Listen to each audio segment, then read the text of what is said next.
Hola, muy buenas tardes a todos y a todas. Antes que nada, les damos la bienvenida a los miércoles de conferencia del Centro Interdisciplinario de Derecho en Psicología de Oaxaca.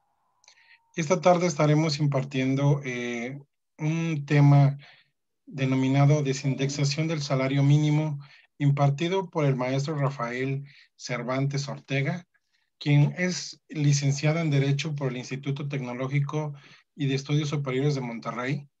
Es maestrante de la Maestría de Derecho Constitucional y Amparo de la Universidad Nacionalista México, litigante desde 1985, jefe del Departamento Jurídico Banrural de 1987, director jurídico divisional de Bancomer, coordinador jurídico divisional de Bancomer, coordinador jurídico del municipio, asesor jurídico de la Secretaría de Administración, entre otros. El día de hoy lo tenemos aquí presente con el tema la desindexación del salario mínimo en México. Muchas gracias, maestro. Gracias, Jorge, y gracias a todos ustedes. Bueno, pues primero le agradezco mucho al CIEPO. Nosotros nos acabamos de integrar a esta asociación, tanto de psicólogos como de abogados, que están para servirles, estamos para servirles todos. Así es que muchas gracias al equipo de trabajo. Dentro de los proyectos que tenemos es precisamente cada mes, un miércoles de cada mes, hacer una charla, hacer una plática informal, pero de temas interesantes. Créanme que la desindexación del salario mínimo es un tema que hoy día pega en muchas vertientes, en muchos temas, en muchos asuntos. Hay algunos que están en los medios, que haremos referencia al principal que está ahorita en los medios en nuestra plática, que es acerca de las pensiones, pero es muy amplio, habida cuenta que el salario mínimo, recuerden que pues a partir de su nacimiento en México, este ha sido está inmerso en todas las legislaciones, sea como sanción, sea como unidad para base o como para cálculo, y pues desnaturalizado de su objetivo inicial por el cual nació, pero que hoy día, por tanto, la desindexación del mismo nos pega absolutamente a todos y a muchos en el bolsillo. Entonces, cada miércoles estaremos en un tema de naturaleza jurídica o de naturaleza psicológica, sobre todo también la psicología en el ámbito jurisdiccional. Entonces, yo les agradezco muchísimo su presencia. Sean bienvenidos todos. Es de verdad para mí un honor contar con ustedes en esta, pues la primera vez del CIEPO en esto que será charlas de los miércoles, con algunos temas que espero que incluso ustedes, los datos del CIEPO van a aparecer ahorita en la pantalla y al final de la presentación igual los vamos a proporcionar, con el objeto de que también ustedes puedan proponer, en caso de estar interesado, pues algún tema que les sea de utilidad o que simplemente infiera dentro del ámbito de lo que deseamos conocer. Los temas que desarrollamos los hacemos con mucha humildad, nadie es conocedor de todo, sin embargo nos preparamos, nos intentamos hacerlo de la mejor manera y esperemos que también tengamos un poco la habilidad para poder transmitir las ideas que queremos permear en estas charlas. Y más allá de ello, es una charla de muy poco tiempo, pero generar el interés, excitar al que escucha a indagar, a investigar, a empaparse de estos temas, porque son sumamente interesantes y reitero, son temas que están en el hoy, en la actividad de hoy, en cada día, y que todo mundo se va a enfrentar a la desindexación del salario mínimo, sea en la pensión, sea a través de un juicio, sea a través de una medida procesal, o sea a través incluso de cuestiones meramente administrativas, e incluso en materia de responsabilidades de los servidores públicos, en ese tipo de procesos en que todos los cálculos también se hacían en salarios mínimos para imponer las sanciones correspondientes. Así es que bienvenidos, y pues Jorge, tú me indicas el momento en que pues comenzamos. Adelante, maestro, puede usted comenzar. Voy a compartir pantalla.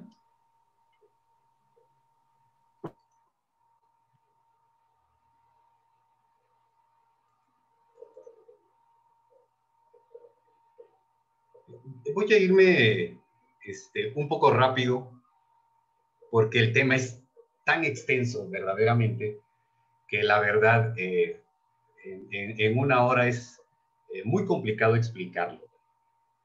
Y para poder entender este tema de la desindexación del salario mínimo y de las consecuencias que tiene hoy día en muchas materias, en la contabilidad, en el derecho, en la parte administrativa, para entenderlo tenemos que entender primeramente, pues, ¿qué es el salario mínimo?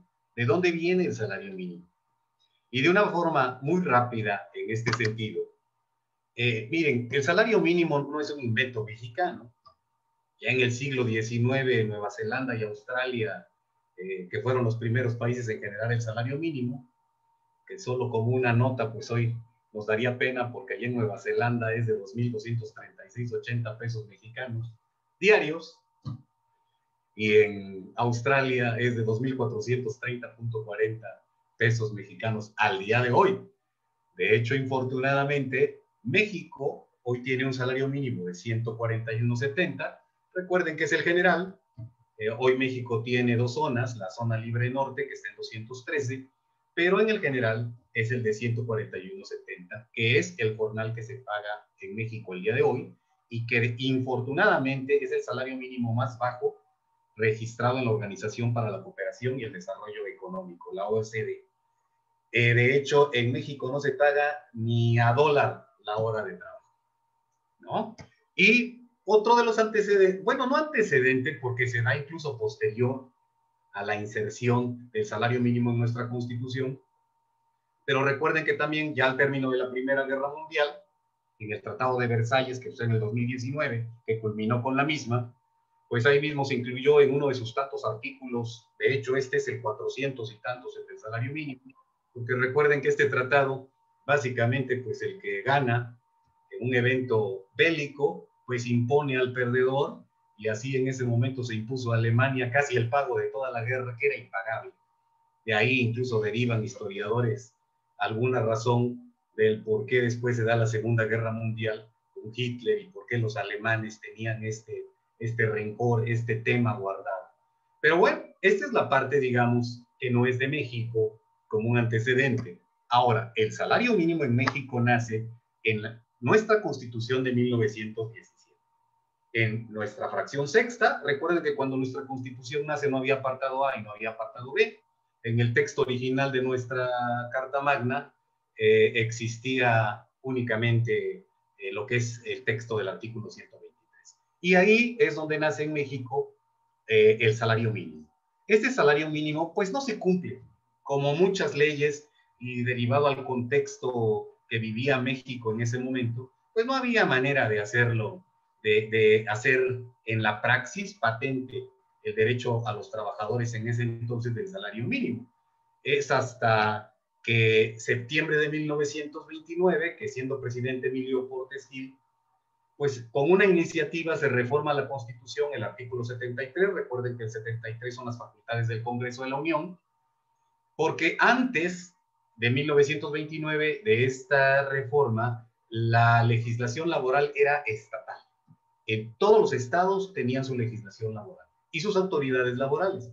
Y entonces, pues era un caos, no se podía aplicar el salario mínimo. En 1929 se reforma el artículo 73 constitucional y la materia laboral es cuando adquiere en México la calidad de federal, el estatus de federal. Y entonces, hasta agosto, la reforma fue en el 29, pero ahí tenemos nuestra primera ley federal del trabajo, que es de agosto de 1931. Esta ley la promulgó siendo presidente Pascual Ortiz Rubio, y ya en esta ley, la de 1931, pues se ventila, se regula la primer comisión, que está subrayado ahí, de salario mínimo, que decretó para 1934 el primer salario mínimo de México, que está ahí, como ustedes lo pueden ver, 15 milésimas. Recuerden que el salario se le quitaron 3 ceros en nuestra historia monetaria, porque van a decir tan poquito, era 1.50 en ese momento, ¿no? 1 peso con 50 centavos, el salario mínimo para 1934, pero ahí está expresado en términos de nuestra moneda en la actualidad. Es pues en 1934 que nace el primer salario mínimo en México. Era presidente Abelardo L. Rodríguez. Bueno, en todas partes vemos que es Abelardo L. Rodríguez, aunque realmente el nombre es Abelardo Rodríguez Luján. Pero bueno, dejamos el Abelardo L. Rodríguez. Y envía el primer mensaje radiofónico acerca del salario mínimo a la nación. Y en ese mensaje, que era de 2 cuartillas, que leyó a nivel nacional, este es el primer párrafo de lo que leyó. Y es importante, lo resalto, no como una cuestión histórica, sino como parte de la naturaleza del salario mínimo, de qué es, para qué es el salario mínimo. Porque la naturaleza va a ser trascendente y va a ser importante para los problemas y las consecuencias que se van a dar de la desindexación, ¿sí? Entonces aquí lo que él señala es pues que el hombre tiene un derecho indiscutible a percibir un salario que le permita satisfacer sus necesidades, tanto las más apremiantes, dice, como aquellas que lo capaciten para acrecentar su cultura y desenvolver su existencia progresivamente, hasta que no haya un solo trabajador que desconozca el disfrute de una vivienda confortable, de una comida nutritiva y de una indumentaria que lo proteja de las inclemencias del tiempo. Tal mensaje radiofónico de esa época, creo que sigue aplicando al 100% en México, y es con el que inaugura Abelardo Rodríguez Luján, presidente interino en ese entonces. Recuerden que no fue presidente por elección, había un caos en el contexto social mexicano, pero es como se inaugura en México y entra el 1 de enero de 1934 la figura del salario mínimo.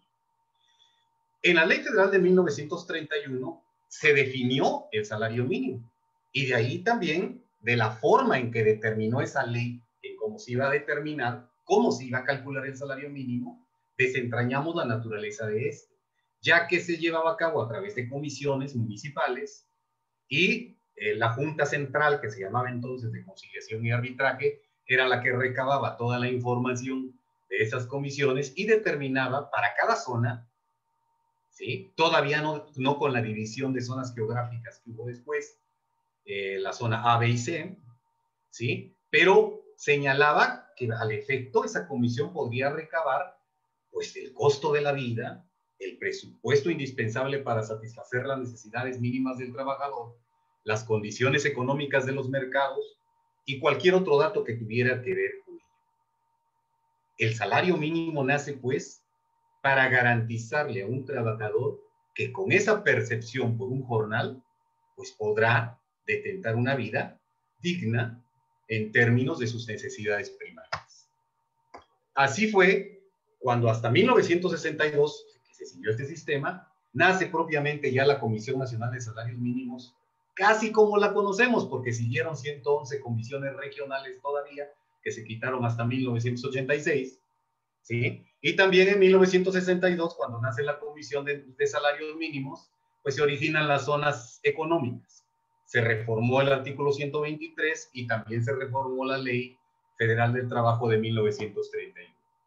Hasta que llegamos a 1971, al 1 de abril, donde ya tenemos la Ley Federal del Trabajo que promulga y publica, siendo presidente Gustavo Díaz Ordaz, que esa es la que tenemos hasta nuestro día. Claro, con sendas reformas que conocemos que ha habido hoy día, sabemos que están por finiquitarse las juntas de conciliación, arbitraje, y que esta parte jurisdiccional que manejaba el Poder Ejecutivo realmente ya será parte del Poder Judicial. Oaxaca pues igual tiene una comisión que se dedica a ello, están avanzando, pero es la ley que tenemos hasta la fecha. Y lo que les comentaba, ¿no? Las comisiones regionales, pues a partir de diciembre de 1986, es decir, a partir del 1 de enero del 87, es que tiene autonomía la CONASAMI. Y la CONASAMI es la que determina pues los salarios mínimos, incluso hoy día. Aunque es muy pequeño, no se preocupen, es nada más, porque nada más quise dar una referencia para que entendiéramos esto. Son los salarios mínimos que ha habido de 1987, que fue la primera vez que se quitaron las comisiones y que entró la CONASAMI. Son los salarios mínimos del 87 hasta el 2021, ¿no? Y en el 87, por ejemplo, que estaba dividido ya por zonas, ¿no? Y que había salarios, era de 6.470, recuerden que se le quitaron los ceros, y que hoy día pues son 141.70 en una sola zona, que es excepto la frontera norte, que se le llama zona libre de la frontera norte, que hoy día es de 213.30. Pero es un historial de los salarios mínimos. Lo único que hay que resaltar de este historial es la desindexación fue en 2016. Y si ustedes ven 16 años de salarios mínimos en México, del 2000 al 2016, observarán que en el 2000 el salario era de 37.9 pesos por jornal. Y en el 2016, cuando se hace la desindexación, era de 73 pesos con 4 centavos. Entonces, como verán, no había aumentado o había aumentado el 89%. Para eso se hizo la desindexación, para poder aumentar el salario mínimo. En 3 años, 19, 20 y 21, conjuntamente con el 17 después de la desindexación, en ese mismo porcentaje de 89% ha aumentado el salario mínimo. Antes, del 2000 al 16 a la desindexación, aumentó el mismo porcentaje que ha aumentado en 3 años. Parece muy buena noticia, ¿verdad? Pero realmente es muy poco, aunque ciertamente hay que reconocer que eso lo permitió la desindexación. ¿Por qué lo permitió la desindexación? ¿Por qué se justifica la desindexación? ¿Era necesaria? Bueno, sí era necesaria. La verdad es que por eso vimos esta pequeña parte rápidamente de historia. Porque el salario mínimo perdió su rumbo. El salario mínimo se desnaturalizó. Y de ser algo que nació, se creó y que se proyectó por los legisladores como una forma para el cálculo de una cantidad que alcanzara para vivir a un trabajador y su familia dignamente, invadió como si fuera cáncer todo nuestro sistema de derecho. Y todos los cálculos empezaron a hacer el salario mínimo. Si ustedes antes del 2016 abrían una ley, la que fuera, tenía salario mínimo. Si hablamos del Código Civil, la reparación del daño en salarios mínimos. Alimentos en materia familiar, algunas ocasiones se ponían porcentajes de salarios, pero expresados en salarios mínimos. Materia fiscal, salarios mínimos. Los montos de exención, los montos de pago, los delitos patrimoniales, tanto federales como estatales. Los jueces, las facultades que tienen para poder imponer sanciones a quienes cometan irregularidades dentro de los procedimientos en salarios mínimos. Todo en salarios mínimos. El derecho administrativo en salarios mínimos, la ley de adquisiciones para las contrataciones, todo estaba hecho en base al salario mínimo. ¿Y esto qué originó? Esto originó que desde finales del siglo pasado y desde los años del año 2000 se comenzara a hablar en los foros jurídicos, en los foros contables, en los foros económicos, es que eso estaba mal y que originaba muchos problemas y que teníamos que solventarlos, porque lo que hizo esta inmersión del salario mínimo en todo nuestro sistema jurídico es impedir que la Comisión Nacional de Salarios Mínimos lo pudiera aumentar. Era una falacia que la comisión cada año iba a determinar un aumento al salario mínimo en base a su naturaleza, es decir, a la necesidad que tenía una persona para el sostenimiento de su familia. ¿Y por qué no podían aumentarlo? Imagínense que lo aumentaran mucho, pues los créditos, por ejemplo, del Infonavit se volverían impagables porque estaban fundados, estaban pactados en salarios mínimos.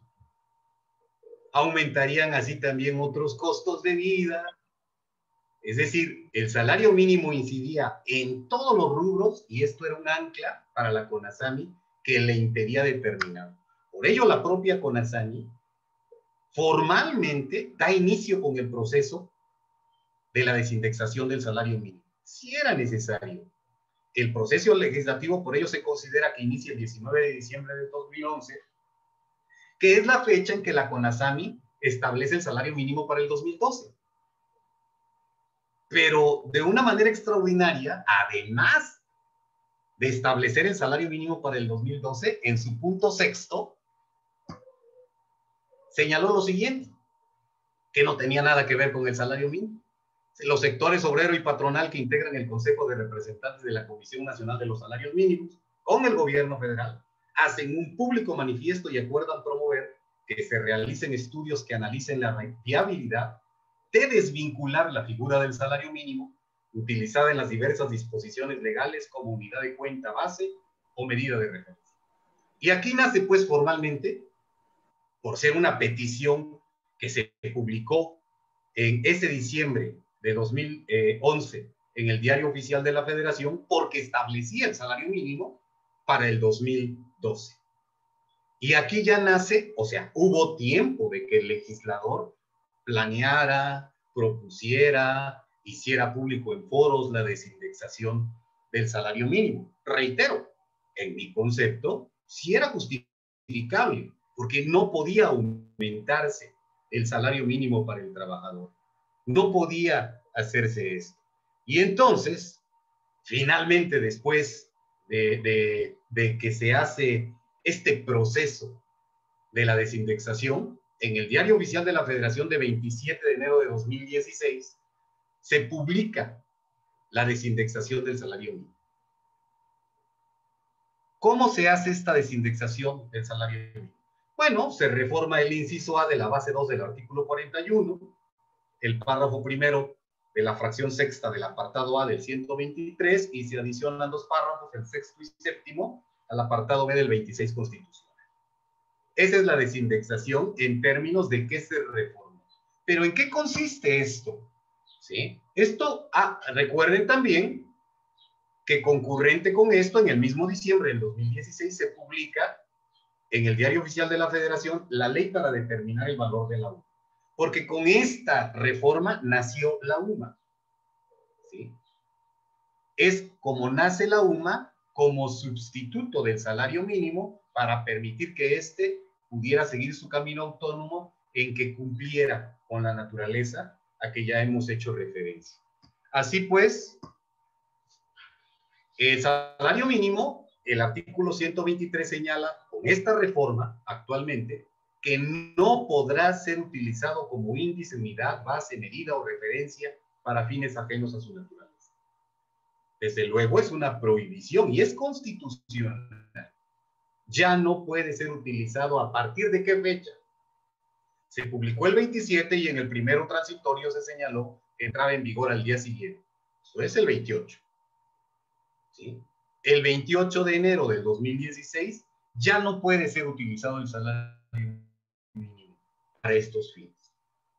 En cuanto al artículo 41, base 2, inciso A, que recuerden que se refiere al cálculo para financiamiento de partidos políticos, ahora se hace también en unidades de medida y actualización. Se hacía en salarios mínimos.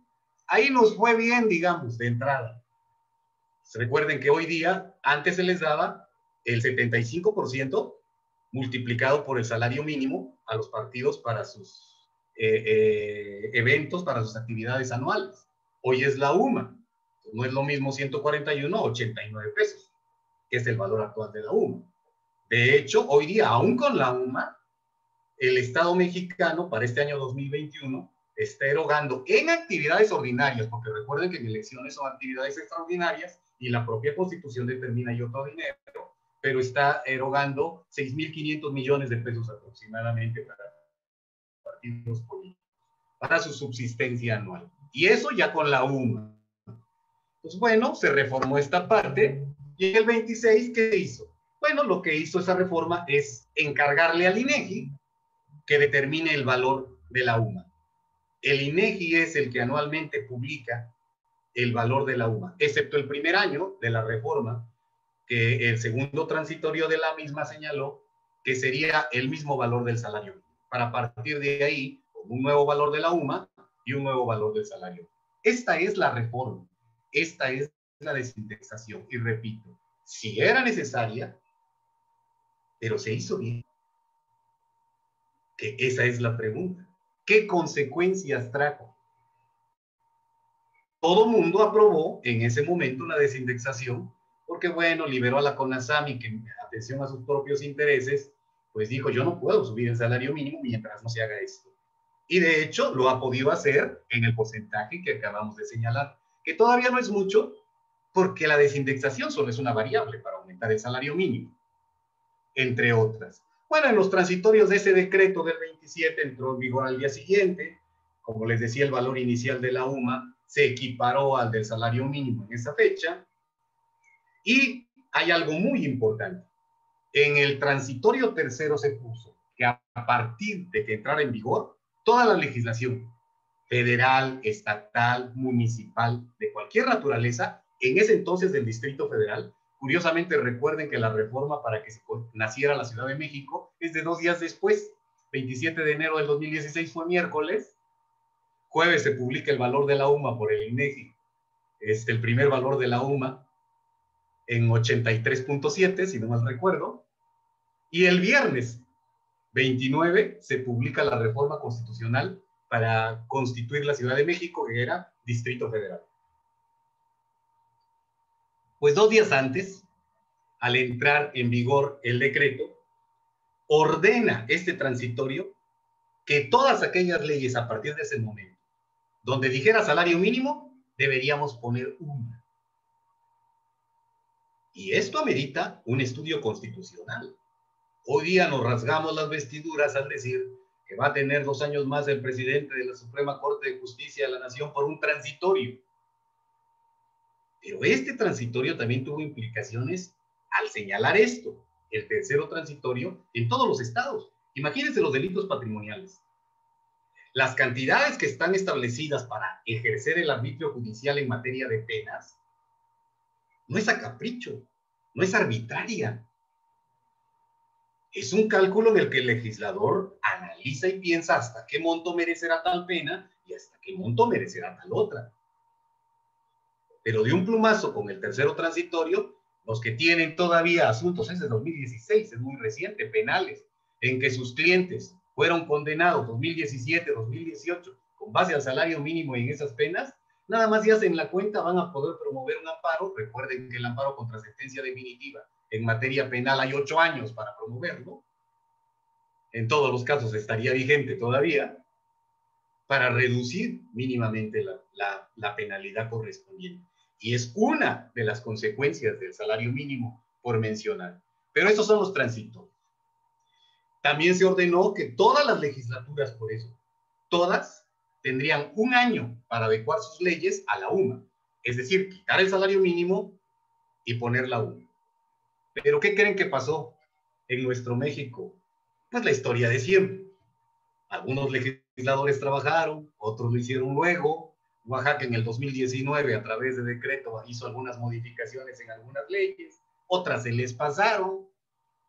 Si cualquiera lee nuestro Código de Procedimientos Civiles, hay ridículos como en la pericial, en la prueba pericial, donde todavía si alguien abre su código verá que hay una multa de 20 pesos para aquel que señale un perito y no acuda a la ratificación del cargo correspondiente a favor de su contraparte.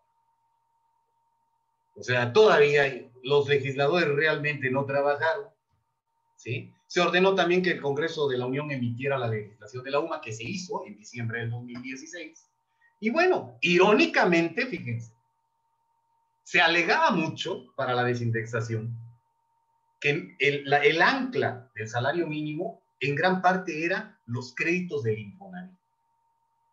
Pero ¿qué creen? Los créditos del Infonavit no se cambiaron a UMAS. ¿Por qué? Porque el legislador siempre piensa también en la conveniencia del Estado. Si lo hubieran cambiado a UMAS, de golpe y porrazo, todos los créditos hubieran disminuido en el porcentaje de la UMA. Y entonces, nada tontos, ¿qué dijeron? Los créditos del Infonavit y el Fobiste y otras instituciones del Estado seguirán cotizándose en salarios mínimos. Nada más que, ¿qué hago? Para meter la UMA. Nada más que no podrán aumentar a partir de esta fecha, te les pone un tope. ¿Cuál es el tope? El aumento de la UMA. Pero no lo hicieron para los créditos a la vivienda, como si lo hicieron para las pensiones. Donde imagínense los millones de pensionados que hay y cuánto le va a significar al Estado no pagar sobre 141 como la tasa diaria de cotización y pagar en la tasa de la UMA, que es de 89 pesos actualmente. ¿Sí? Bueno, también los transitorios en ese momento, pues hablaban de los contratos, que también podrían hacerse en UMAS, pero también se puede a salario mínimo. Recuerden que en materia de derecho privado, pues nos rige el principio de la autonomía de la voluntad de las partes, entonces se pueden utilizar ambos.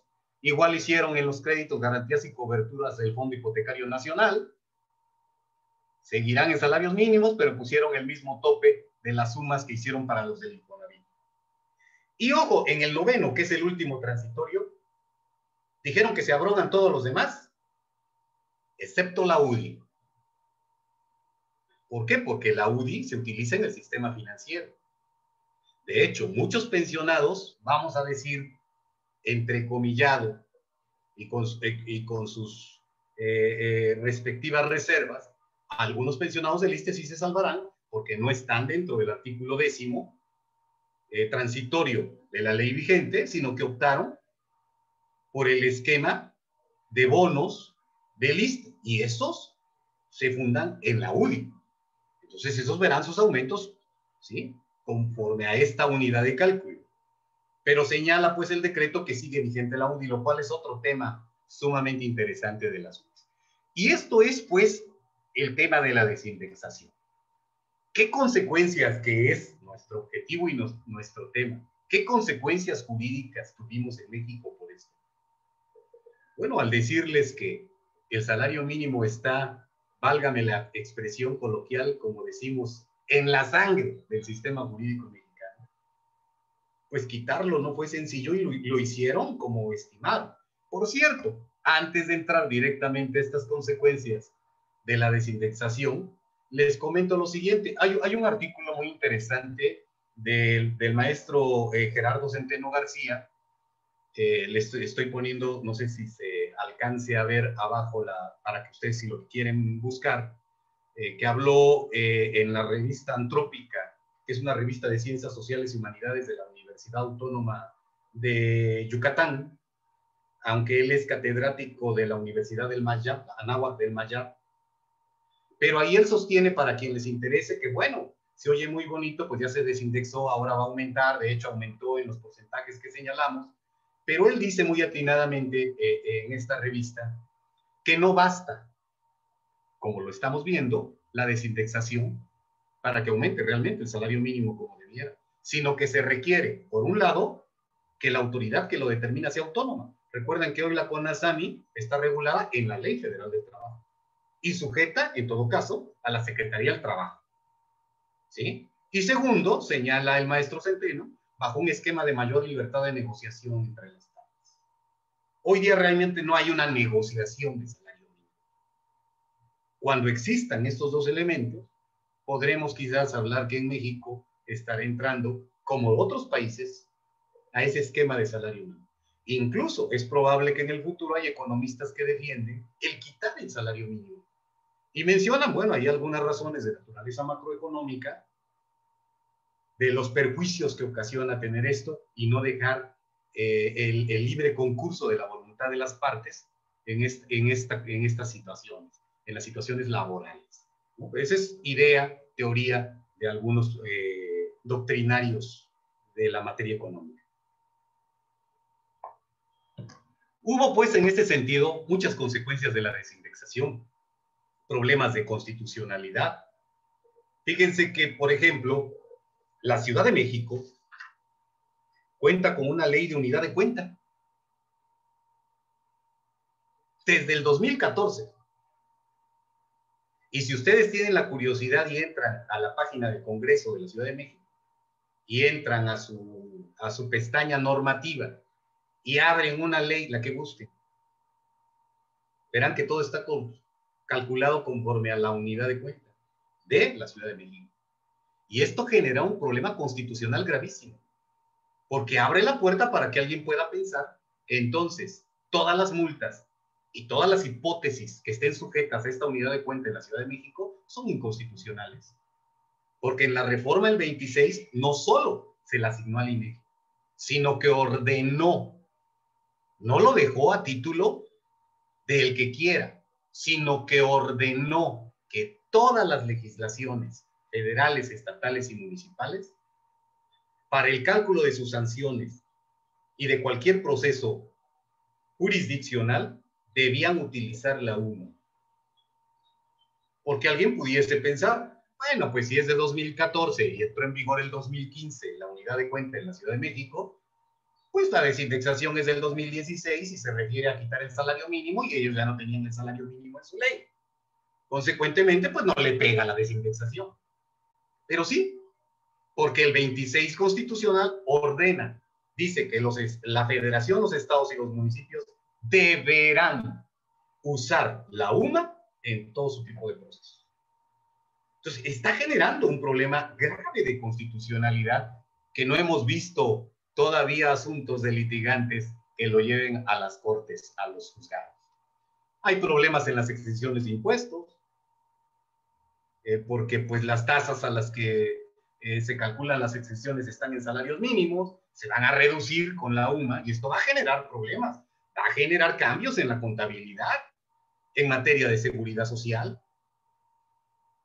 O sea, son muchas las implicaciones. Hay problema con aquellas legislaciones que aún tienen salario mínimo, porque de entrada serían inconstitucional lo que ellas prevean. Ya estamos en el 2021, estamos hablando de hace 5 años. Ya la verdad también aquellas leyes que lo contengan y que las hay y en demasía, pues están cometiendo una inconstitucionalidad. Hay problemas para los pagos de la reparación del daño. Si ustedes agarran el famoso título 4 de los códigos civiles, pero en Oaxaca específicamente, todos los abogados nos reiremos porque es obligaciones.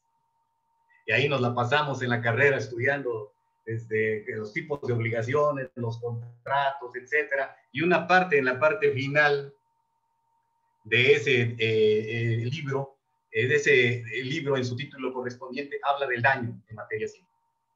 Daño como consecuencia de actos ilícitos. Todavía en Oaxaca está pactado en salarios mínimos. ¿Y eso qué va a generar?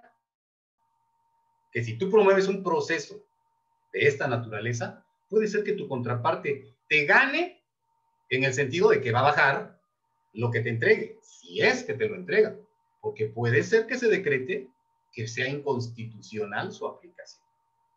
Y finalmente, problema en los alimentos, porque hoy nos preguntamos si van a ser en UMAS o en salarios mínimos, y lo resalto en amarillo porque nos va a servir para el tema.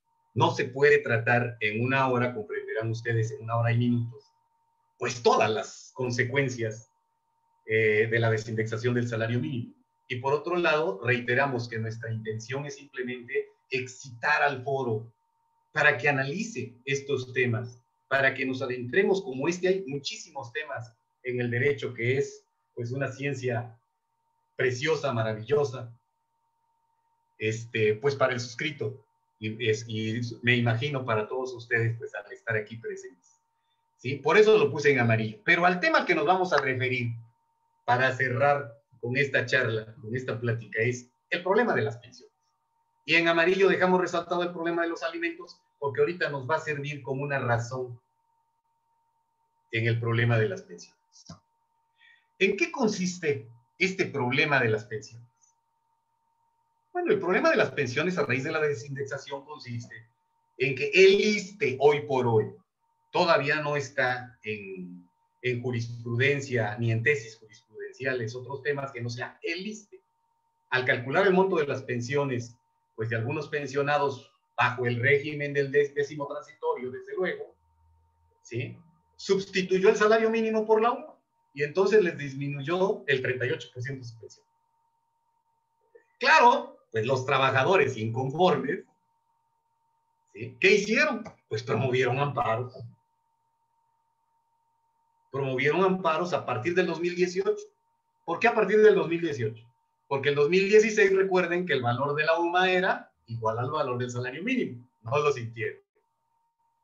El año siguiente, en el 2017, El valor de la UMA fue 75.49 y el del salario mínimo 80 pesos. Pues no lo sintieron mucho. Pero hoy, un valor de la UMA de 89.62 y un salario mínimo de 141.70, pues ya es un 40%, 38% exacto, que les reduce la pensión. Y desde luego vienen los amparos. Como es lógico, pasaron los tiempos de los procesos judiciales y hasta el 2019 comienzan a caer las sentencias de los tribunales que nos empiezan a dar luz respecto a qué están resolviendo los tribunales. Y hubo, pues, posiciones discordantes. Los amparos, ¿cómo se resolvieron? Para el que le interesa, y están los registros digitales de los amparos. El primer tribunal colegiado del circuito del centro resolvió que en las pensiones se debe aplicar la UMA y no el salario mínimo. Si a esta persona que promovió este amparo, pues perdió. Y le dijeron que no, que su pensión va a ser calculada y le va a ser pagada conforme a la UMA y no al salario mínimo. Pero hay otros tribunales colegiados. Tenemos, por ejemplo, el primer tribunal colegiado en materia administrativa del primer circuito, que determinaron que no, que la pensión se debe pagar conforme al salario mínimo y no conforme a la UMA. Cuando hay estas contradicciones, cuando hay estas posturas opuestas respecto a un mismo tema entre sentencias de tribunales judiciales, perdonándome lo coloquial, pues la denunció el ISSSTE y le entra al quite la Suprema Corte de Justicia de la Nación. Entonces la Suprema Corte de Justicia de la Nación dice, permítanme, yo soy el que voy a determinar si va la UMA o van los salarios mínimos para el cálculo de las pensiones.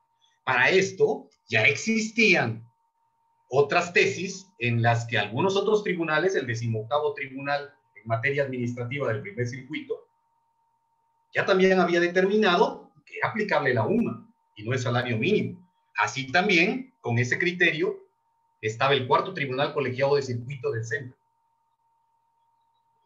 Pero la Suprema Corte, pues, por ser su competencia a través de la segunda sala de la misma, lleva hacia esta sala el tema de la desindexación del salario mínimo. ¿Y qué resuelve la segunda sala? Y lo que resolvió es jurisprudencia firme. Es obligatoria en su aplicación para los jueces. ¿Qué resuelve? Bueno, se forma un expediente que es el 200-2020. Ustedes lo pueden consultar en la página de la Suprema Corte de Justicia de la Nación. En este expediente 200-2020 está la contradicción de tesis de estos tribunales. Y bueno, pues, ¿qué creen? El expediente, el ministro Javier Lainez Potisek fue el ponente en este expediente y lo resuelven el 17 de febrero de este año. Por eso reitero que estos temas son de suma actualidad. El 17 de febrero, en YouTube pueden ustedes bajar en el canal de la Suprema Corte la sesión de la sala del 17 de febrero del 2021, donde ellos, ¿qué determinan? Bueno, todavía no se publica, checado hasta el día de ayer en la noche lo chequé, todavía no se publica la jurisprudencia, pero ya está la resolución, ya en la Gaceta, ya se ve el proyecto correspondiente en la votación que publica la propia Corte. La secretaria le informa a la presidenta de la segunda sala, ministra presidenta, le informo que el criterio de jurisprudencia que en su oportunidad será aprobado se orienta en el sentido de que la pensión jubilatoria prevista en la ley del ISSSTE, abrogada, y en el régimen artículo 10º transitorio de la ley del ISSSTE vigente, constituye una prestación de seguridad social que se otorga a los trabajadores del Estado y, por tanto, su monto máximo debe cuantificarse con base en el valor de la UMA. La sala resolvió que la pensión se va a calcular en base a las sumas. Pero aquí viene el problema. Todavía no se publica, a pesar de que se resolvió el 17 de febrero del 2021. recuerden que hay un procesito para publicarlo, se les llama la glosa, y que esta glosa a veces ciertamente lleva algún tiempo. En algunos casos se ha llevado hasta medio año para que publiquen una tesis. ¿Sí? Aquí no sabemos cuánto más se tarde, pero hasta el día de hoy no se ha publicado. ¿Qué preocupa? De los términos que informa ya en que se resolvió, preocupa que no solo está resolviendo los del artículo 10º transitorio, sino que con mucha claridad le informa a la ministra presidenta y le dice: le informo que la sentencia se orienta para las pensiones de la ley del ISSSTE abrogada, para las pensiones anteriores, y para las actuales que estén en el 10º transitorio, se va a aplicar la 1. Y digamos lo que digamos, ya no hay manera de echarlo por atrás. Podrás decir, ¿qué puedo hacer? Voy a promover un amparo. Pues te van a aplicar esta tesis. Y van a decir que tu amparo es improcedente. He visto que algunos abogados, algunos especialistas en la materia están recomendando, no hazlo ya, porque como todavía no se publica, todavía no es obligatoria para los tribunales. Entonces es el momento para que tú promuevas tu amparo en contra de esto, porque todavía puede ser que te resuelvan, que te aplique el salario mínimo y no la UMA. Recuerden que uno de los principios que rige el juicio de amparo es precisamente el de relatividad de la sentencia, es decir, nada más protege a quien lo promueve. Y por eso algunos abogados pues están insistiéndole a las personas. Yo difiero de esa postura. Yo creo que es llamar a la gente a que haga amparos, pensando mal, incluso cobrar un dinero por algo que se va a perder. El artículo 211 de nuestra ley de amparo actual, recuerden que tenemos una nueva ley del 2013, señala con mucha claridad que, si bien es cierto, las tesis de jurisprudencia que se invoquen deberán estar publicadas para ser obligatorias, también señala el 221, perdón, que podrán también aplicarse las que no hayan sido publicadas. Bastará para ello que se acompañen copias certificadas de la resolución. Pues, ¿quién cree que las va a exhibir? Pues el ISSSTE. Ahora, ¿qué preocupa también de la sentencia? Que cuando veamos sus términos, les sean aplicables a las del IMSS. Y entonces vamos a entrar también en un esquema en que el cálculo de las pensiones del IMSS sean en UMAS y no en salarios mínimos. ¿Cuál es nuestra postura? Con toda humildad, desde luego, frente a esta determinación de la Suprema Corte. Bueno, nosotros no la compartimos, no compartimos el criterio sentado.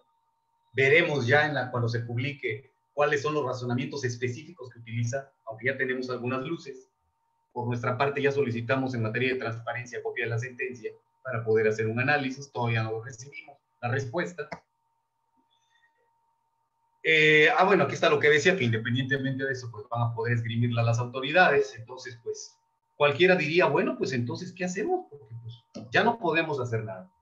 Porque hacer el criterio que emitió nuestro más alto tribunal, la Suprema Corte de Justicia de la Nación, aunque promuevas lo que promuevas, pues vas a perder. ¿Sí? Entonces, ¿por qué tenemos nosotros esta postura? ¿Cuáles son nuestras razones que nos hacen pensar o diferir y pensar que en materia de pensiones se debiera aplicar el salario mínimo y no la UMA? ¿Y qué solución le vemos a esto que ya llegó hasta la Suprema Corte y que pareciera ya un callejón sin salida? Bueno, primero hay que recordar que la reforma constitucional desde 2011, junio de 2011, contiene un principio que ahora está plasmado en el artículo 1 de nuestra Constitución, que es el principio pro persona. Obliga a todos a dirimir las controversias, a juzgar, a realizar la actividad jurisdiccional, decide el derecho, pero siempre viendo el beneficio de la persona, porque es un derecho humano, que vean el beneficio de la persona. Y para nosotros se está incumpliendo. Es largo de comentar cómo, pero es nada más un atisbo de lo que estamos nosotros, de lo que planteamos como las razones de por qué pensamos eso. Luego, el cambio de la forma de ejercer jurisdicción. Este es muy importante, miren. Su servidor he tenido la dicha de ser catedrático por cerca de 25 años, quizás un poco más, en diversas universidades. Y en algunas de ellas en la náhuatl me tocó teoría general del proceso. Y le decía yo a los alumnos, cómo se juzgaba antes. Y poníamos hasta un video, a veces para que se diviertan, hasta de películas de Cantinflas, cuando salen los tribunales. Pero si ustedes también ponen los dramas que había en la época de oro mexicana, se ve que en ese entonces los jueces, y así era en la ley, finalmente las películas son también una expresión de lo que había en ese contexto histórico. Los jueces eran señores y dadores de vida. Resolvían los asuntos en atención a un criterio basado en la ética y en valores. Pero finalmente el ser humano es mala levadura y se cambió totalmente la legislación, se les fue restringiendo poco a poco esas facultades hasta que se volvieron los jueces matemáticos. Ya no los jueces pueden entrar a ver el asunto como quieran. Tienen un esquema, tienen un procedimiento que seguir y tienen unas limitantes, están cercados por la ley. Esto era tan evidente que hay un caso muy famoso, ya tiene muchos años, quizás alguno lo recuerde, pero si no, de todas maneras, de un cuate que su mote, su apodo era el Chucky, y que allá en la Ciudad de México asalta a un extranjero que acababa de cambiar dólares en una casa de cambio, subió a un taxi, entra el Chucky, le roba, entra al taxi, lo mata, comete homicidio y lo atrapan. Y la juez del caso, del juzgado penal, la titular del juzgado, la jueza, la doctora Claudia Campuzano, doctora en Derecho, lo libera. Y entonces, como es un extranjero, pues corren los medios a entrevistarla y le preguntan, oiga, ¿por qué lo soltó? ¿Qué no estima usted que eso es injusto? Y ella dijo una frase lapidaria para el derecho, pero que muestra exactamente cómo era la actividad jurisdiccional en ese tiempo. Dijo, es que yo no dicto justicia, sino derecho. Y así era. Al juez se le restringió tanto que cualquier error del Ministerio Público hace que con un buen abogado penalista te salgas. El juez puede ver que eres culpable o puede tener esa intuición, pero está cercado por la ley. A partir del 2011 eso cambió. Estamos regresando paso a pasito a la época de oro.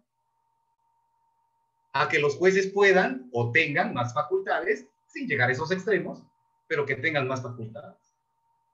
Por eso hoy día, si ustedes revisan jurisprudencia o la Gaceta, van a encontrar resoluciones que antes era imposible, porque eran jueces matemáticos.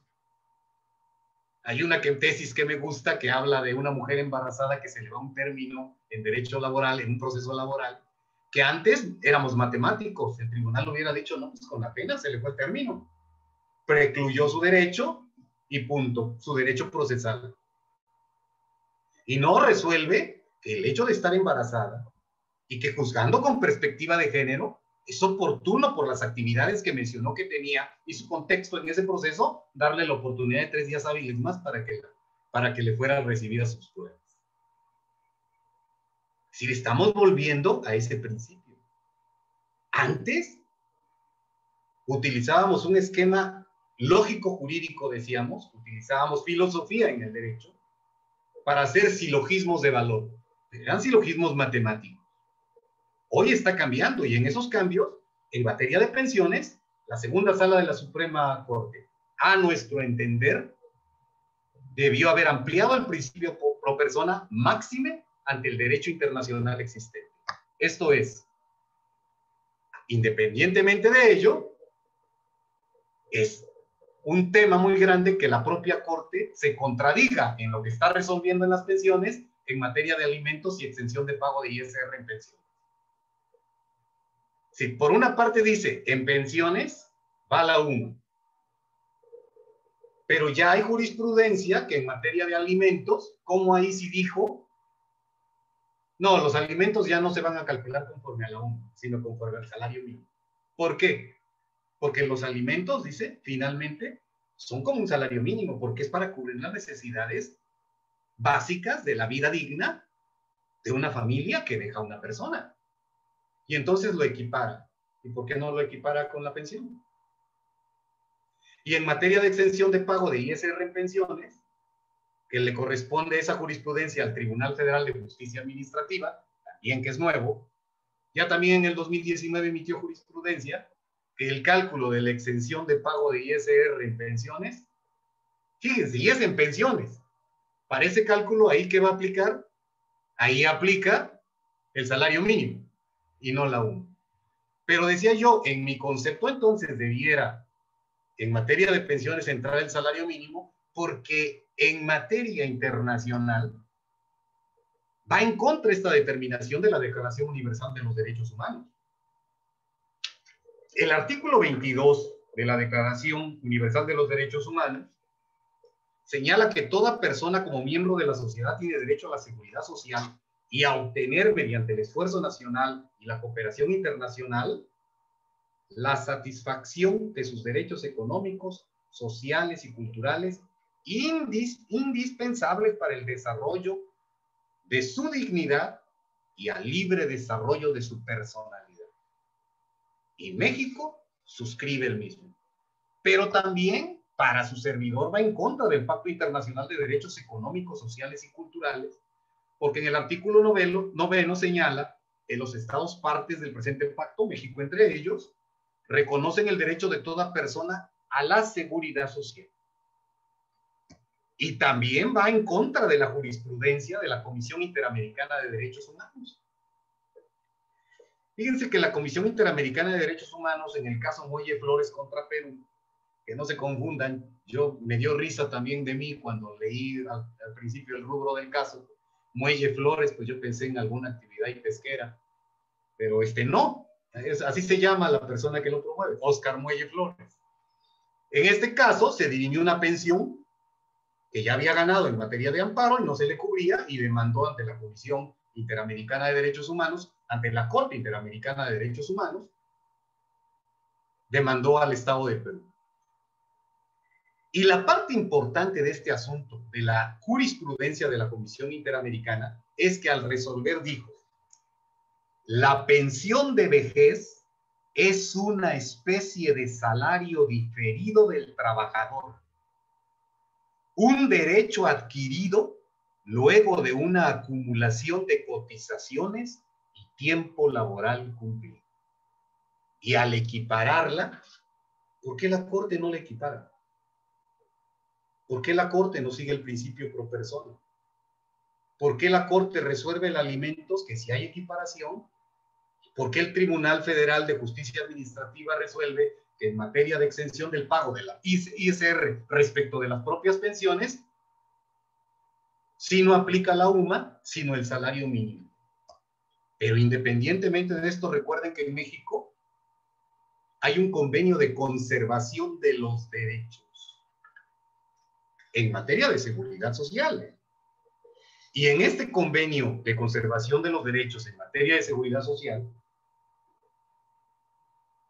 en su artículo 8, señala de las prestaciones de invalidez, vejez o supervivencia. Si en la aplicación de las disposiciones de este artículo, un miembro debiera conceder prestaciones de la misma naturaleza a una persona en virtud de 2 o más instrumentos, este miembro estará obligado a hacer efectiva solo la prestación más favorable al interesado, según haya sido determinada al efectuar la concesión inicial de esas prestaciones. Y por ende, para nosotros, sentimos que hay parcialidad por parte de la Suprema Corte, que hoy es un tema en el tintero de hoy, actual, de cómo infinidad de periodistas y de medios están sugiriendo, no solo en este gobierno, sino durante mucho tiempo, que la Suprema Corte va acorde a los requerimientos del Estado. Y para muestras hay muchos botones. Las modificaciones y las reformas en la legislación en materia laboral, si ustedes checan la Gaceta del Semanario Judicial de la Federación de marzo y abril, verán que ya todos los sindicatos que promovieron sus amparos ya perdieron. En la materia tributaria, el que ha tenido la experiencia de acudir a un despacho en promoción de amparo, bueno, el 90% de los que acuden en busca de la protección de la justicia federal, pues le resuelve los tribunales colegiados que su pretensión es improcedente. Nosotros, en este cambio de jurisdicción que se está dando, que está llegando a extremos. ¿A qué extremos? Está llegando a extremos de cambios incluso en la manera de pensar de la propia Suprema Corte. ¿Cómo pues vamos a solventar este problema? ¿Qué vamos a hacer los abogados si nos llega un cliente que aduce que la pensión que tenía se redujo el 38% al aplicarse las sumas? Bueno, la salida que nosotros vemos es una salida internacional. Hay que acudir a la Comisión Interamericana de Derechos Humanos y en todo caso a la Corte de la Comisión Interamericana para que a través del resultado de ese proceso podamos obtenerlo. No vemos por el momento otra manera. Porque el que le apliquen esto y promueva un amparo, la autoridad jurisdiccional, sea el tribunal colegiado que sea, bueno, antes había contradicción de criterios, pero ahora tendrán que aplicar el de la segunda sala de la Suprema Corte de Justicia de la Nación. Esto es, las sumas. Esto va a significar un problema social. Los maestros, por ejemplo, en su página del sindicato de maestros, ya sacaron un escrito de inmediato de repudio a la resolución de la segunda sala de la Suprema Corte. Falta que lleguen a las calles. Falta que si entran los del Seguro Social, veamos otro tipo de movimientos, otro tipo de reclamos. Por ello, en estos momentos también que estamos viviendo de muchísima actividad política, no han sido ciegos algunos legisladores. Miren ustedes, para resolver el problema, desde el 2018 el diputado José Luis Montalvo del PT, el 13 de noviembre del 2018, metió una iniciativa de ley. Él opina que en este problema habría que cambiar el tercero transitorio de la reforma de la desindexación, la que se publicó el 27 de enero del 2016, y que se le debe agregar esta parte, con excepción de los casos en los que el salario mínimo sea utilizado como índice, unidad, base, medida o referencia para fines acordes a su naturaleza jurídica y social. Pero no es el único, ¿eh? Ideas hay muchas, recuerden. Siempre. Por su parte, el diputado Iván Interián Gallegos, de Morena, el 8 de julio del 2020, él propone que se reforme el artículo segundo, fracción 3 de la ley de la UMA, y propone que se le agregue una fracción que diga, con excepción de todas las prestaciones de seguridad social, y le agrega, ¿no? Pues finalmente es la idea de Morena, todos lo sabemos, así como becas, apoyos y otras transferencias de carácter social, es un temazo también si hablamos de salario mínimo y UMA para su cálculo, las cuales determinarán su cuantía con base en el salario mínimo vigente. Es lo que él propone, modificar la ley de la UMA en el 8 de julio del 2020. Pero, incluso en Oaxaca y actualmente, la diputada Juanita Aguilar Espinosa de Morena, el 9 de marzo del 2021, envió una iniciativa de ley al Congreso de la Unión. Ella opina que se modifique el artículo 44 y el 10º transitorio de la ley del ISSSTE, porque es el tema que se está viendo en la segunda sala. Y que entonces se diga, se le adicione que en el régimen de pensiones no se aplicará la UMA, siendo el salario el único indicador económico y parámetro utilizado.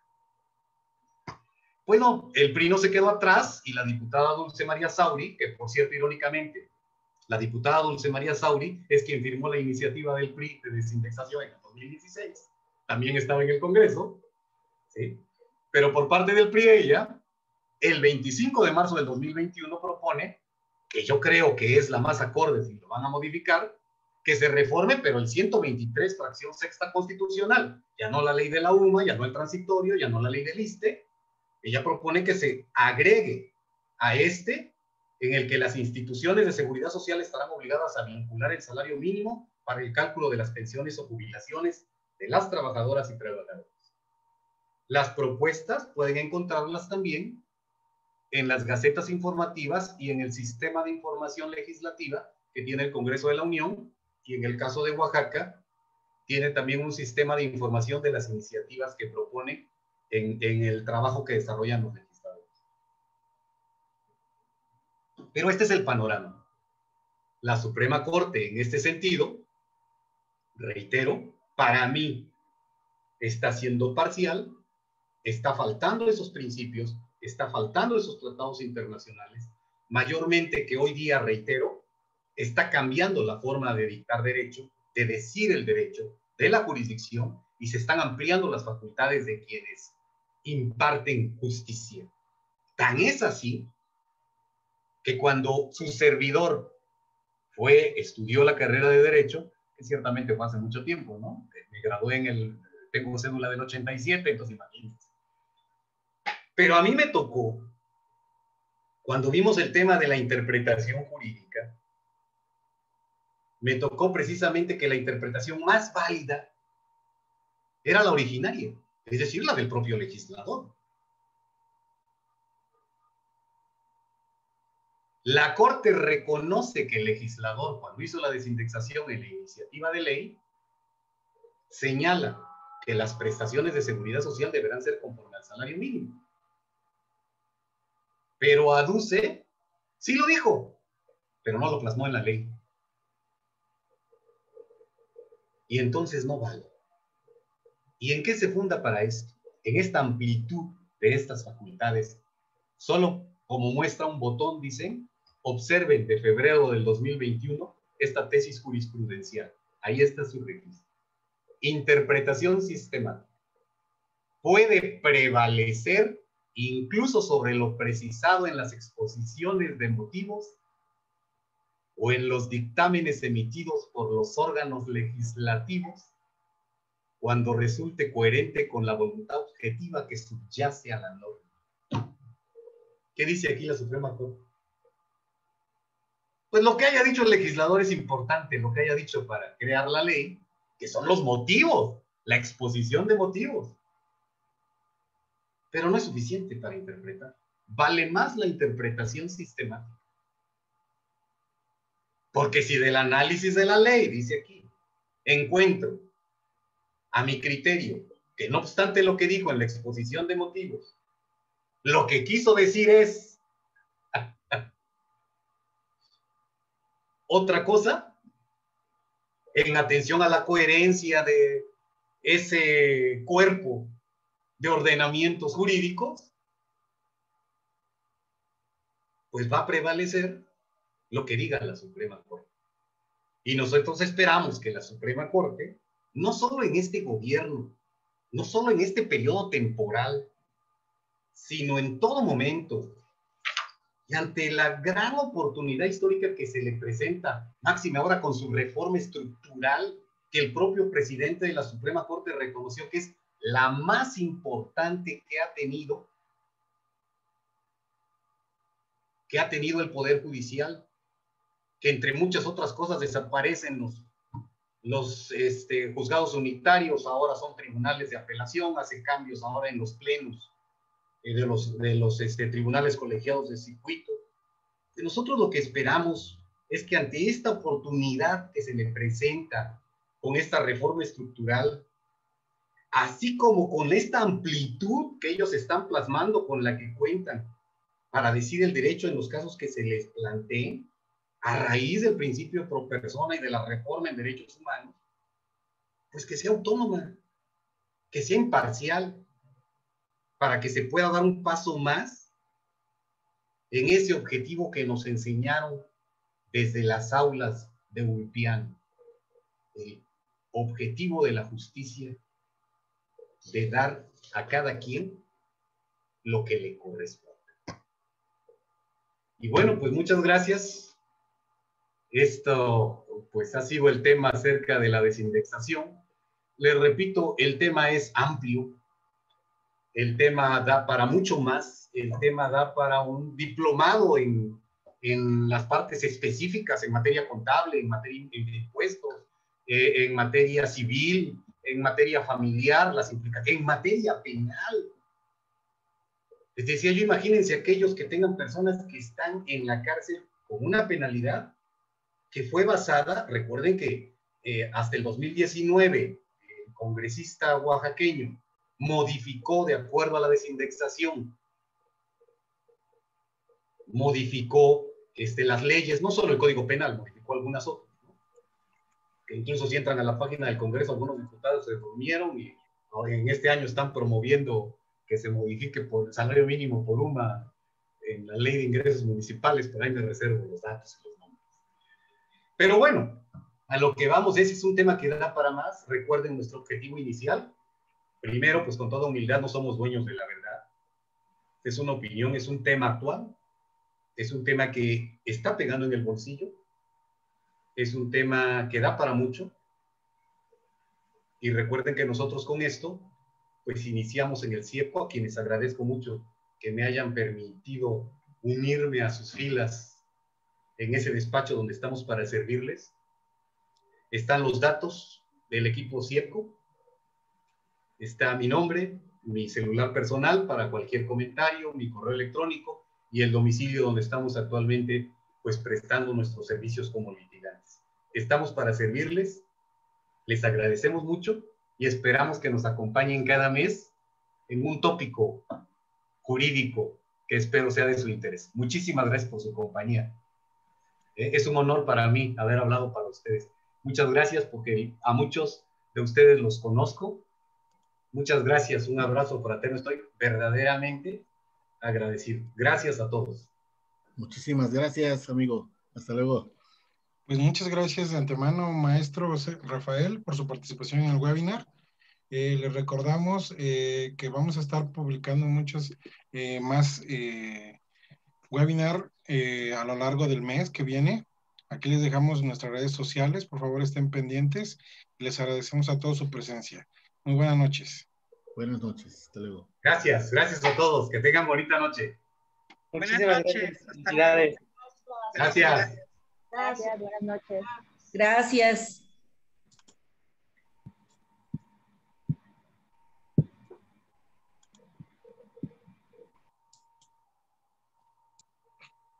Hasta luego. Quédate,